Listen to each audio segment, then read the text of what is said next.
back to Yoga with Vic. I'm Victoria, and today we're going to be talking about 4 postures, the Vinyasa flow, that little sequence that you take when instructors will tell you to flow. I just want to start off with saying there are different alternatives in different levels. I wouldn't say necessary levels because everyone has their own practice, so I guess do what's best for you and what your body is telling you to do. So first, we're going to go through the first series. So usually when we're flowing, you might start off at the top of your mat in mountain pose like so.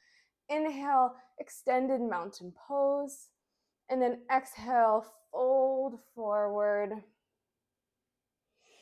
Inhale, halfway lift, straight back. Our neck is an extension of our spine. Nice 90 degrees here. Planting our hands, and we're in our plank, and this is where we begin to flow. I'll show you the modified version, taking it on your knees. Slowly, elbows into your chest, gazing by your body, planting your chest, your pelvic bones down. Inhale, cobra, chest and your gaze looks up, your heart is shining through, back muscles are squeezing together, elbows are pulling back. And then we push up into our downward facing dog. So that's one version. The other version, if you don't want to put your knees down, you can take full expression of upward facing dog. I'll show you like so. This is the second version with the full expression of upward facing dog. We're here in our mountain pose. Inhale, arms to the sky, extended mountain. Exhale, fold forward over your legs. Inhale, halfway lift, straight back, gaze looks slightly forward.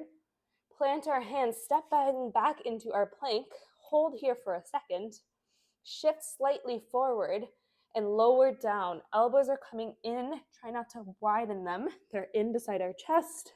Before we touch the mat, we flip our toes under and lift our chest through our arms. Our gaze looks up, our heart is pointing to the sky. Slight back bend, and on your exhale, flipping back into our downward facing dog. And breathe here. Don't forget to breathe through all this. You really want to connect your breath with your movement. Take it at your own breath. You can go as slow or as fast as you need. Really just connecting mind to breath, to movement, staying in the present and taking that flow at your own pace. I love a Vinyasa flow. I teach Vinyasa in a lot of my classes. You also are engaging every single muscle in your body during that whole sequence, which is my favorite thing to do. I think we should always be thinking about every single muscle, even if it's tiny. Let me know if you have any questions. Just write it in the comments below. Thank you guys for watching, and I'll see you in my next video. Bye.